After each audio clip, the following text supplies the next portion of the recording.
Hello there once again. This is the last month in the first quarter. So let me say congratulations. You made it thus far. I'm sure that you will make it to the end of the year. Now today, I'm going to be talking about a big question that colleagues, friends have been asking me. And the question revolves around the fact that the two factors in our economy today that is baffling for most people.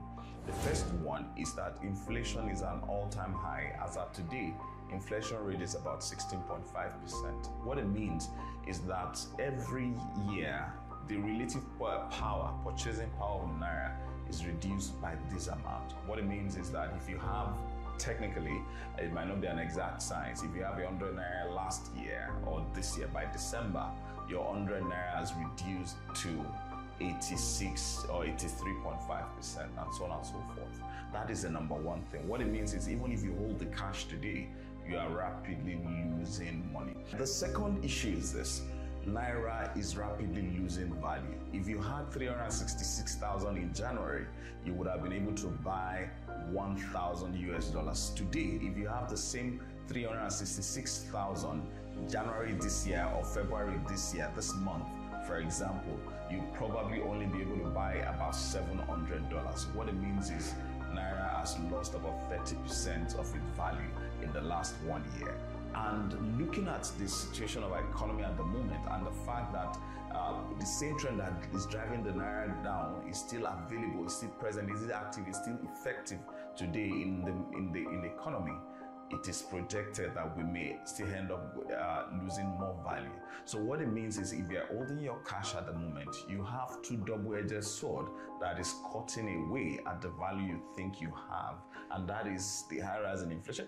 Just go to the market or go to buy any equipment, any consumer good that you want to buy. You will discover that if you buy today at 100 Naira, you might buy in another 1 to 3 months at 150 Naira. Those two things are major and they will impact on the outcome of a lot of investment. So you need to be worried about them. You need to ask yourself, what exactly do I need to do? So today I'm just going to talk about what are some of the things we can do. The issue is this: you need to understand how this will impact on your future, on your asset, because if you don't, you are going to lose money. And this is not just a small part of your purchase. You're looking at upwards of 30% or more in the value that you have. So I'm going to be talking about 2 safe ways to protect your investment. It might actually require that you look at the investment you have at the moment and then see how you can redistribute, how you can reallocate your resources. But now, by saying 2 ways, these are not the only 2 ways. There are several other means, but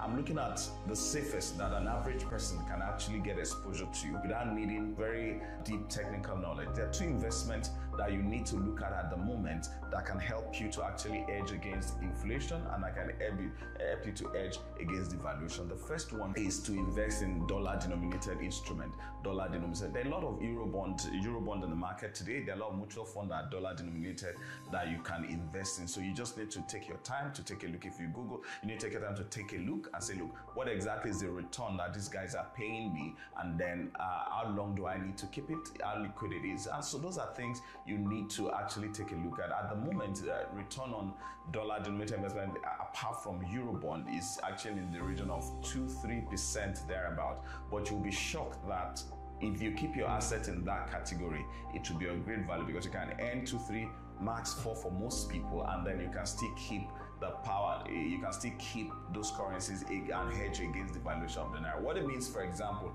if you had invested 1,000, I was using an example of 1,000. I had 1,000 in January. Instead of changing into Naira to keep it in my savings account, I decided to fix this $1,000 at 3% last year. Now, $1,000, when I wanted to buy this $1,000, I paid $366K, that's $366,000 to buy $1,000 today.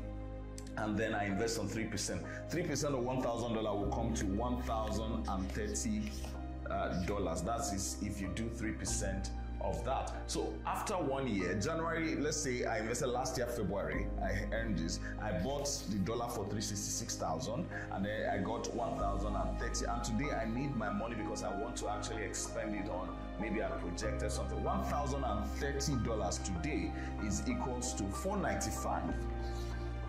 Sorry?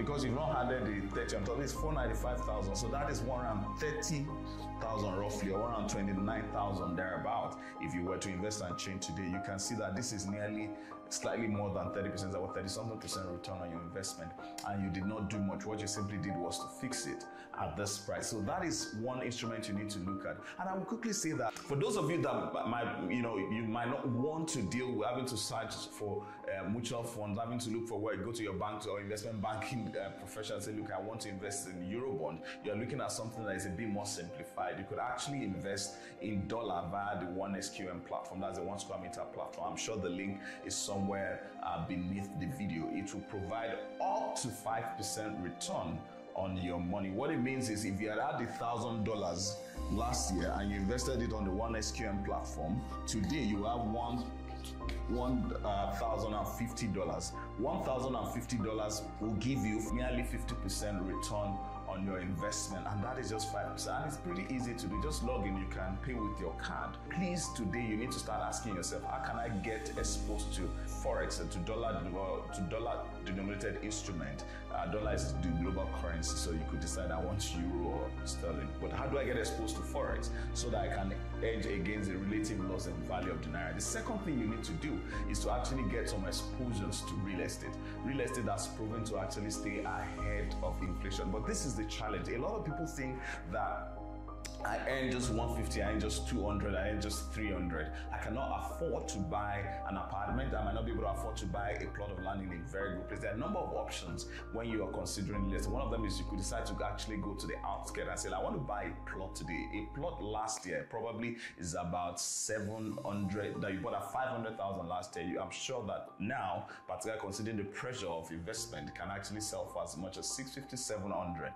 That is a 30-40% appreciation in value. For some of us who might not want to go to the outskirts because of the speculative nature of going to buy virgin land or going to buy land where there's no active development, you might decide, instead of actually thinking that I earn 300, how can I afford to buy an apartment? You can say, look, I earn 300, I have 15 friends that earn 300. If all of us come together, we earn 4.5 million every month. We can afford to say, look, what if we decide to invest 1 million of this 4.5 in real estate development? You can say that, okay, I want to buy an apartment, it's still 15 million.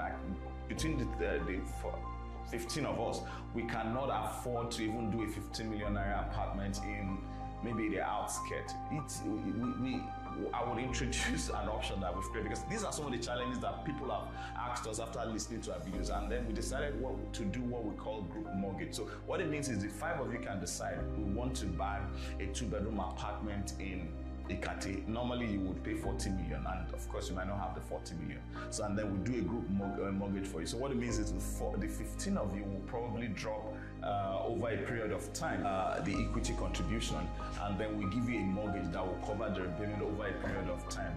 Apart from that, we also provide you trustee service. We register the company, put everybody in that part, there are shareholders in our company, and then the company owns the apartments that you will buy, and then upon delivery you rent it out, and then you earn rental return, and of course the value of the property also goes up. All these things will be managed by a trustee, an independent trustee on your behalf. So those are options you might want to consider, and it's available also on the 1SQM platform. That's 1 square meter platform. I don't know if the investment is active. That investment is active right now, but I can assure you it will be available within a very short period of time. So you can have opportunity to get exposure to real estate assets that are located in prime location, that have potential for capital appreciation, and then you can continue to earn rental return. Those are opportunities you have that can save and then can help you to hedge against inflation, the double hedge of inflation and devaluation. You need to take a look at your finances today. You need to actually evaluate, what position do I have? How much exposure do I have? Am I actually hedging enough against those vagaries that could affect your money? Because if you don't, you end up losing money. It is not funny when you lose money. I'm sure we've all lost some small amount of money before. You know how painful that can be. And I'm going to stop at that. But before I just stop, let me quickly say there are a lot of other assets that can actually stay ahead of inflation and devaluation but some of them constitute some level of risk. You have commodities, you have stock market, you can invest in shares of companies thereabouts. Those actually tend to also stay ahead of inflation, and then building a business also helps you to stay ahead of inflation actually. So, but those actually consume more risk. That is why I did not list them as part of the strategy you might want to look at in 2021. If this video has been of use for you, you may want to actually follow us to get further details, to get more videos that will educate you as per your finances. Just click on the subscribe button below. And then also, if I've rushed you during this presentation, you may also want to click, I think there's a link to our blog. You could just check the CASAFINA blog and then read up some of these videos as text articles that is available there. Until I see you next time, talking about your money, talking about real estate investment. Have a wonderful last month in the first quarter of 2021.